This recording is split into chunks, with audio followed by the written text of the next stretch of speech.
오늘은 시편 11편입니다. 다윗은 아주 절박하고 위급한 상황 속에 놓여 있습니다. 그때 하나님을 노래한 시, 믿음의 시가 바로 시편 11편입니다. 본문을 두 단락으로 나눌 수 있겠습니다. 1절부터 3절까지 다윗이 처했던 위급하고 절박한 환경, 상황을 묘사하고 있습니다. 본문 3절에 터가 무너지면 이라는 표현이 그 당시의 상황을 대변해 주고 있습니다. 여러분, 이 표현은 가정법이라고 그렇게 보지 마시고 실제 터가 무너지고 있는 상황이다, 이렇게 이해하셔야만 됩니다. 반면에 본문 4절부터 7절까지는 다윗이 확신에 차서 믿음으로 하나님을 노래하고 있습니다. 그래서 시편 11편을 이렇게 정리할 수 있겠죠. 아주 위급한 상황, 아주 절박한 상황 속에 놓여 있었던 다윗이 그럼에도 불구하고 하나님을 노래하고 있더라는 겁니다. 여러분, 우리의 삶의 터전이 다 무너지는 것 같은 그런 절박한 상황 속 우리가 낙심하거나 절망할 것이 아니라 믿음의 확신을 갖고 하나님을 노래할 수 있기를 바랍니다. 저는 시편 11편을 묵상하면서 신약 성경에 있는 두 개의 성경 구절을 상기하게 됐습니다. 하나는 로마서 8장의 말씀입니다. 바울은 로마서 7장에서 오호라 나는 공고한 사람이로다, 이 사망의 몸에서 누가 나를 건져내랴, 그렇게 탄식할 수밖에 없었습니다. 그런 바울이 로마서 8장에서는 믿음으로 승리를 노래했던 겁니다. 로마서 8장 36절부터 39절, 우리가 종일 주를 위하여 죽임을 당하게 되며 도살당할 양같이 여김을 받았나이다 함과 같으니라. 그러나 이 모든 일에 우리를 사랑하신 이로 말미암아 우리가 넉넉히 이기느니라. 내가 확신하노라. 그렇게 바울은 넉넉히 이길 수 있다고 그 승리를 확신하고 있었습니다. 또 하나의 성경 구절은 히브리서 11장입니다. 여러분, 히브리서 11장은 믿음의 장이죠. 구약 성경의 믿음의 위대한 인물들, 그들은 다 한결같이 엄청난 고난을 당했습니다. 그럼에도 불구하고 그들은 끝내 믿음으로 승리를 노래했던 겁니다. 히브리서 11장 36절부터 38절, 어떤 이들은 조롱과 채찍질 뿐 아니라 결박과 옥에 갇히는 시련도 받았으며 돌로 치는 것과 톱으로 겨는 것과 시험과 칼로 죽임을 당하고 양과 염소의 가죽을 입고 유리하여 궁핍과 환난과 학대를 받았으니 이런 사람은 세상이 감당하지 못하느니라. 엄청난 고난과 시련을 당했지만 그들은 세상이 감당할 수 없는 믿음을 소유한 사람이었고 그 믿음으로 승리했던 겁니다. 여러분, 오늘 설교의 제목은 본문 3절 표현대로 터가 무너지면 이라고 정해 봤습니다. 여러분, 터라는 게 참 중요하죠. 기초, 터, 토대 아주 중요합니다. 건물을 지을 때 기초가 튼튼해야 됩니다. 예수님께서 산상설교의 결론으로 반석 위에 지은 집과 모래 위에 지은 집 비유를 말씀하셨습니다. 반석 위에 집을 지은 사람은 지혜로운 사람이고 모래 위에 집을 지은 사람은 어리석은 사람이라는 겁니다. 반석 위에 지어진 집이나 모래 위에 지어진 집이나 외형적으로는 별반 다를 바가 없습니다. 살기 좋은 아름다운 집일 겁니다. 그런데 문제는요, 비가 내리고 창수가 나고 바람이 불어서 그 집에 부딪힐 때 문제가 되는 겁니다. 반석 위에 지은 집은 무너지지 않지만 모래 위에 지은 집은 그 무너짐이 아주 심하다, 그렇게 말씀했어요. 터가 중요하고 기초가 중요한 겁니다. 여러분, 교회도 똑같습니다. 예수님께서는 반석 위에 교회를 세우실 것이라고 말씀하셨어요. 마태복음 16장 18절에 너는 베드로라, 내가 이 반석 위에 내 교회를 세우리니 음부의 권세가 이기지 못하리라. 예수님은 베드로의 신앙 고백을 들으시고 주님께서 말씀하셨어요. 내가 이 반석 위에, 이 믿음 위에 교회를 세우겠다, 그렇게 말씀하신 겁니다. 여러분, 교회는 베드로의 신앙 고백 같은 믿음 위에 세워져야 되는 줄 믿습니다. 바울은 에베소서 2장 20절에 너희는 사도들과 선지자들의 터 위에 세움을 입은 자라고 했습니다. 교회는 사도들과 선지자들의 터 위에 세워지는 줄 믿습니다. 디모데전서 3장 15절에는 이 집은 살아계신 하나님의 교회요 진리의 기둥과 터니라 했습니다. 여러분, 교회는 진리의 터 위에 세워져야 되는 줄 믿습니다. 우리 개인의 신앙도 똑같습니다. 터가 중요해요. 바울은 고린도전서 3장 10절에 지혜로운 건축자같이 터를 잘 닦았다, 그렇게 표현합니다. 그 터가 바로 예수 그리스도라는 겁니다. 그렇게 바울이 터를 잘 닦아 놨고요. 그리고 다른 사역자들이 와서 그 터 위에 집을 짓는다는 겁니다. 여러분, 예수님의 터 위에 우리가 신앙의 아름다운 집을 지을 수 있기를 바랍니다. 어떤 사람은 금으로, 은으로, 보석으로 짓는 사람도 있고, 어떤 사람은 나무로 혹은 풀로, 집으로 짓는 사람이 있습니다. 사는 데는 별반 이상이 없겠죠. 그런데 문제는요, 불시험이 찾아올 때, 그때 문제가 됩니다. 불시험이 찾아올 때, 그때 나무나 풀이나 집으로 신앙의 집을 세웠다면 다 불타버리고 말 거라는 겁니다. 중요한 건 뭘까요? 터입니다. 터, 기초. 예수 그리스도라는 터 위에 신앙의 집을 튼튼하게 세울 수 있기를 바랍니다. 오늘 본문의 다윗은 신앙의 터를 무엇으로 삼았을까요? 여러분, 본문 1절을 놓치면 안 됩니다.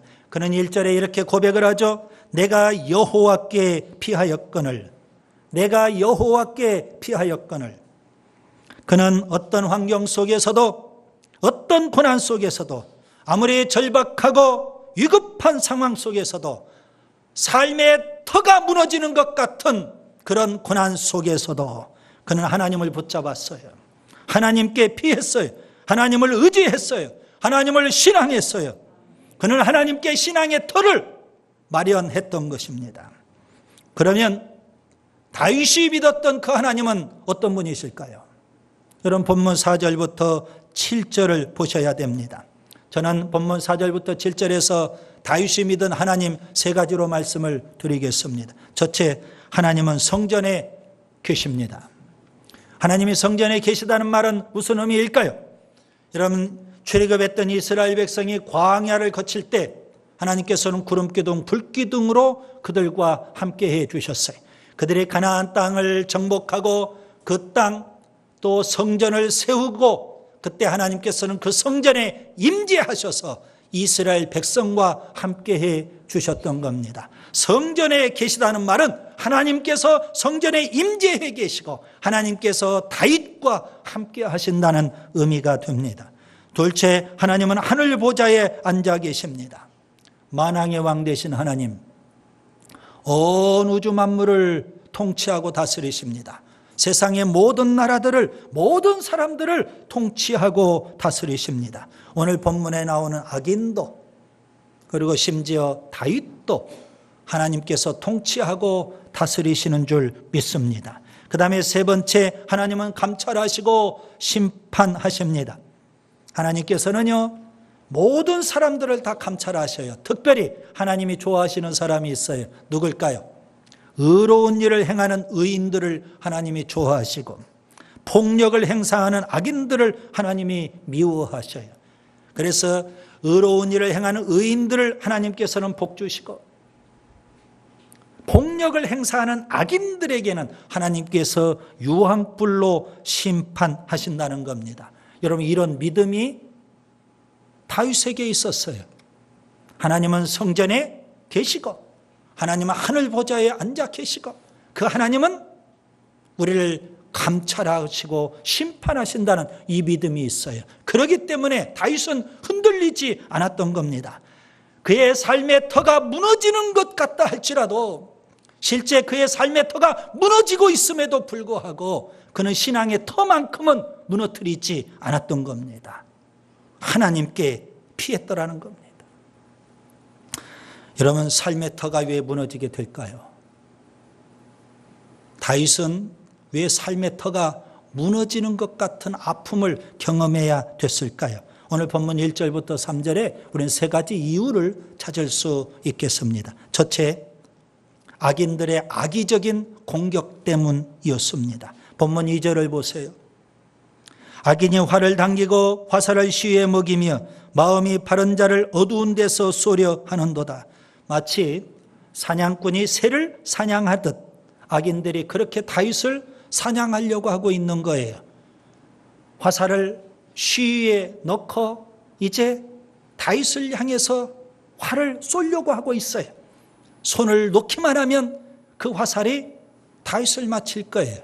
다윗은 꼼짝없이 죽을 수밖에 없어요.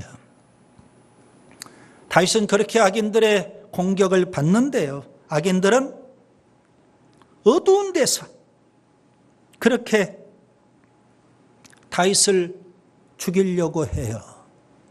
다윗은 어떤 사람이었을까요? 오늘 본문 2절에 그는 마음이 바른 자라고 표현했어요. 악인들과는 너무 대조적이죠? 악인들은 아주 교활해요. 어두운 데서 다윗을 죽이려고 하고. 그런데 다윗은 마음이 바르다는 겁니다. 착해요. 아주 착해요. 가끔 사람들이 이런 이야기를 하죠. 세상이 너무 악하다는 겁니다. 그래서 착해만 가지고서는 세상 살기 힘들다는 거예요. 한편 맞는 말인 것 같아요. 지난주에 저는 한 선배 목사님의 전화를 받았어요. 우리 교회를 방문하겠대요. 그래서 오시라고, 같이 식사나 하자고. 그분과 한참 시간을 내서 식사도 하고 또 대화도 나누었는데요. 그 선배 목사님은 정말 착한 분이에요. 목사인 제가 봐도 착해요. 목회를 하는데 그분은 겸손하고 온유하신 예수님의 마음을 품고 그렇게 목회를 하셔요. 그러니 목사인 제가 존경이 가죠. 그런 분 나도 닮고 싶다는 겁니다. 그분이 지금 곤욕을 치르고 있어요. 그렇게 착한데 교회 선임 장로님께서 재정사고를 일으켰어요. 그걸 목사님이 아시고 그 허물을 다 덮었어요. 그런데 시간이 좀 지나고 나서 이 선임 장로님이 본인의 허물을 다 알고 있는 목사님을 향해서 악의적으로 막 비난을 하기 시작해요. 그리고 사람들을 편을 가르기 시작해요. 그리고 목사님을 쫓아내려고 해요. 그런데 그 목사님은 너무 착해가지고 그걸 다 당하고 있어요.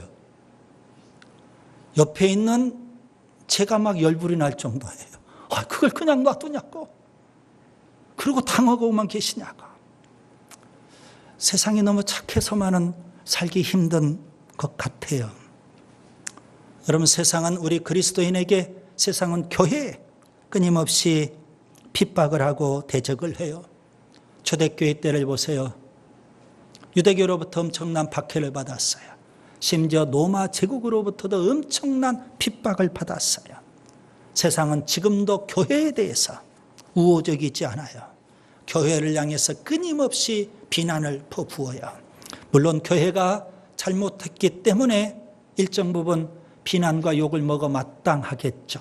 그런데 그들의 비난과 욕은요, 너무 악의적이에요. 그렇다고 여러분, 세상 사람들이 악의적으로 비난하고 욕한다고 해서 교회가 무너져서는 안 되잖아요. 교회의 터는 견고해야 되는 줄 믿습니다. 여러분, 교회가 무너지면, 교회의 터가 무너지면 누가 좋아할까요? 교회를 비난하는 세상 사람들일 거고 마귀 사탄이 좋아할 거예요. 교회는 세상의 비난과 욕이 있어도, 마귀 사탄의 공격이 있어도 그 터가 견고하고 튼튼해야 돼요. 예수님은 제자들에게 이렇게 말씀하셨어요. 요한복음 16장 33절. 세상에서는 너희가 환난을 당하나 담대하라. 내가 세상을 이기었노라. 하나님은 악인들의 공격 앞에, 마귀 사탄의 공격 앞에 교회가 담대하기를 원하셨어요. 다윗이 그랬어요. 교회의 터가 무너지기를 원치 않으셨어요. 다윗은 터가 무너지는 것 같다 할지라도 그의 신앙의 터만큼은 결코 흔들리지 않았어요. 여러분, 구약의 역사를 보세요. 하나님께서 이스라엘 백성을 애굽에서 구원해 주셨고 그들을 가나안 땅, 가나안 족속들을 몰아내고 그 땅을 차지하게 하셨어요. 그래서 그 땅에 거했던 가나안 족속들이 이스라엘 백성을 시기해요. 그래서 구약 역사를 보면 끊임없이 이스라엘 주변 나라들이 이스라엘을 공격하고 대적해요. 물론 일정 부분 이스라엘에게도 허물과 죄가 있죠. 그럼에도 불구하고 하나님은 여전히 이스라엘의 하나님, 이게 구약 성경이 우리에게 말씀해 주는 거예요. 여러분, 교회가 허물과 죄가 있을 수 있어요. 그럼에도 불구하고 여전히 교회는 하나님의 교회예요. 우리 그리스도인에게 허물과 죄가 있을 수 있어요. 그럼에도 불구하고 우리는 여전히 하나님의 백성인 줄 믿습니다. 우리의 터가 흔들리면 안 돼요. 그런데 세상은 끊임없이 뭐예요? 악의적으로 비난해요. 그것 때문에 우리의 삶의 터가 무너지는 듯해요. 그 다음에 두 번째, 친구들의 인간적인 권면 때문에 다윗의 터가 무너지는 듯했어요. 본문 1절을 보세요. 너희가 내 영혼에게 새같이 내 산으로 도망하라 하면 어찌함인가.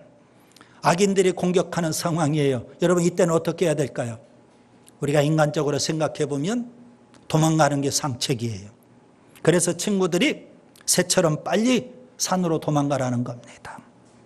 그런데 여러분 아셔야 돼요. 때로는 친구들의 우정 어린 권면, 진심 어린 이 권면이 오히려 어리석은 경우가 종종 있더라는 겁니다. 하나님의 뜻과는 상관없이 너무 인간적인 생각, 인간적인 권면에 불과하기 때문에 그래요. 그 권면이 다윗에게는 오히려 유혹일 수 있어요. 왜요? 인간적인 권면을 받고 그가 산으로 도망가 버린다면 하나님의 도움을, 결정적인 때 하나님의 도움을 받지 못하게 될 수 있잖아요. 여러분, 마태복음 16장을 보세요. 예수님께서 제자들에게 아주 귀중한 진리를 말씀하셨어요. 내가 십자가에 죽고 부활할 거다. 그 말씀을 듣는 순간 베드로가 뭐 생각할 것도 없어요. 예수님을 붙들고 항의했어요. 주여, 그리마옵소서. 이 일이 결코 죽게 미치지 아니하리이다. 제가 맡겠습니다. 누가 주님을 죽인다는 말입니까? 주님, 그럴 수 없습니다. 뱃으로 순수했을 거예요. 여러분, 목숨 걸고라도 예수님 지켜주고 싶었을 거라고요. 그런데 주님은 아주 단호하셔야, 사탄아, 내 뒤로 물러가라. 너는 나를 넘어지게 하는 자로다. 내가 하나님의 일을 생각하지 아니하고 도리어 사람의 일을 생각하는도다. 하나님의 뜻을 생각해 봐야 되는데 너무 인간적으로 생각했다는 겁니다. 사도행전 21장에 보면 이런 일이 있습니다.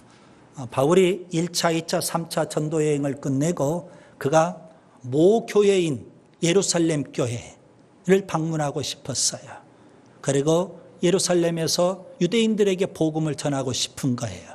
그리고 그가 꿈에도 그리던 노마와 서바나까지 가서 복음 전하고 싶었어요.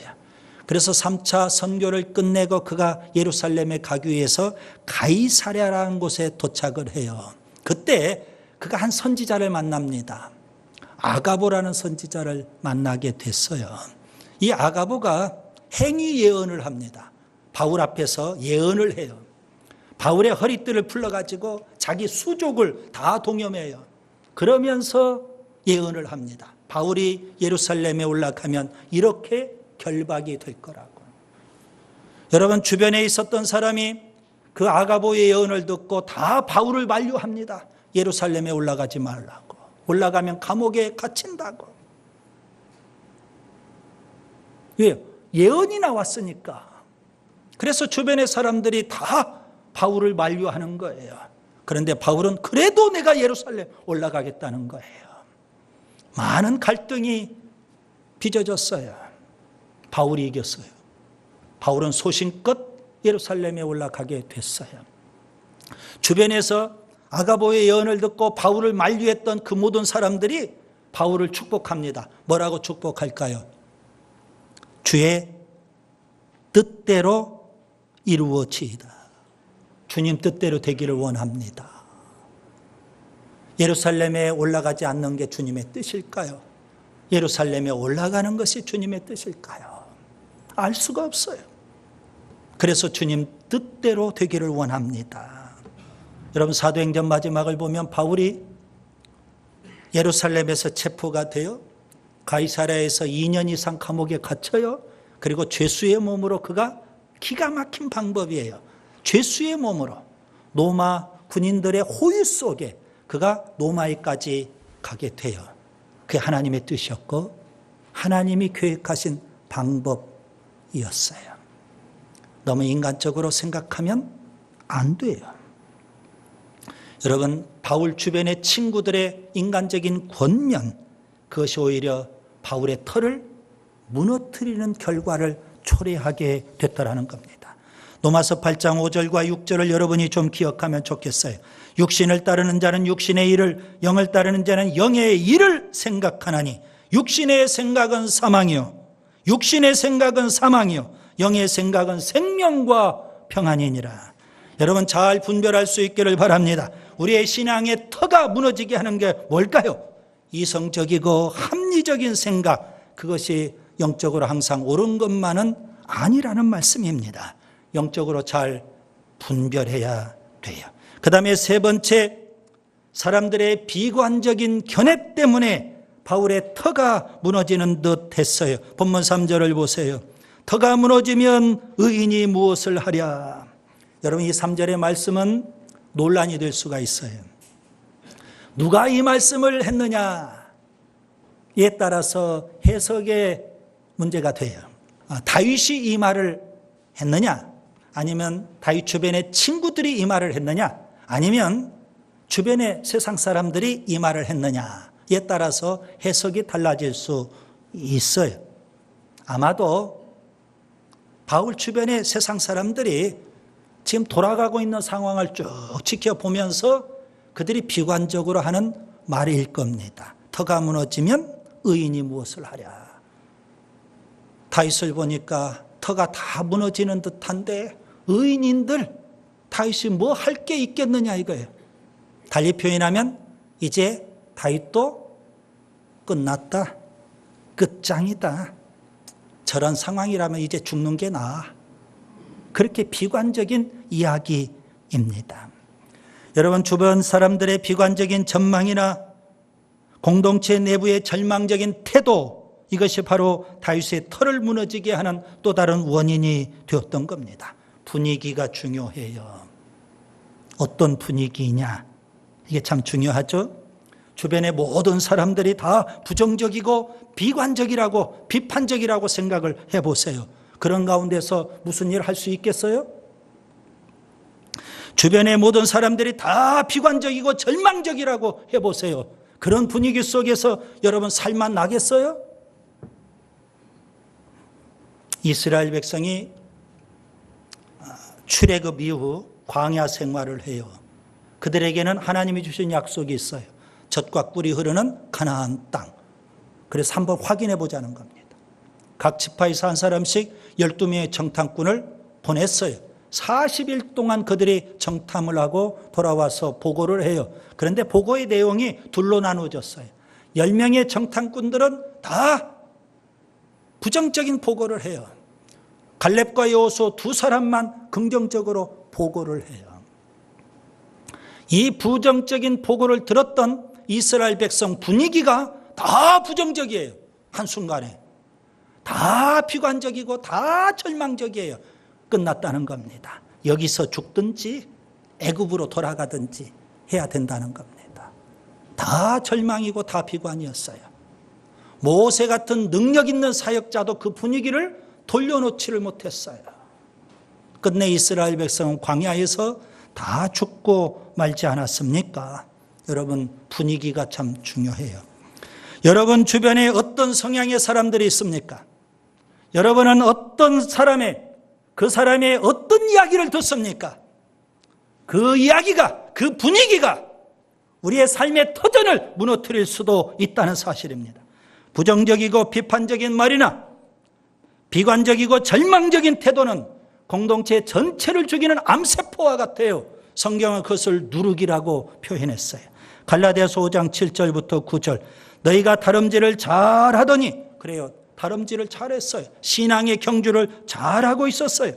너희가 다름질을 잘하더니 누가 너희를 막아 진리를 순종하지 못하게 하더냐. 그 권면이 너희를 부르신 이에게서 난 것이 아니니라. 적은 누룩이 온 덩이에 퍼지느니라. 신앙의 경주를 잘하다가 갈라디아 교회가 변질이 되어버렸어요. 뭐 때문에요? 적은 누룩 때문에. 비관적이고 절망적인 태도, 부정적이고 비판적인 말, 그런 것 때문에 이 부정적인 분위기에 갈라디아 교회가 무너지기 시작했던 거예요. 이제 말씀을 정리합니다. 터가 무너지면 끝장이에요. 다윗은 삶의 터가 무너지는 것 같은 상황, 절박하고 위급한 상황에 놓여 있었어요. 여러분, 우리 삶 속에 삶의 터가 무너지는 것 같은 그런 상황은 없기를 바랍니다. 그러나 만에 하나 삶의 터가 무너지는 것 같은 상황에 놓인다 할지라도 여러분 꼭 기억하세요. 신앙의 터만큼은 무너지면 안 돼요. 왜 다윗은 삶의 터가 무너지고 있을까요? 악인들의 악의적인 비난 때문에, 악의적인 공격 때문에, 그리고 주변 친구들의 인간적인 권면 때문에, 그리고 사람들의 비관적인 전망 때문에 그의 삶의 터가 자꾸만 무너져 가고 있어요. 그런 위급하고 절망적인 상황 속에서 다윗은 어떻게 했을까요? 본문 1절이 참 중요해요. 그는 하나님께 피했어요. 신앙의 터만큼은 견고했더라는 겁니다. 하나님은 어떤 분이실까요? 우리의 반석이 되시는 줄 믿습니다.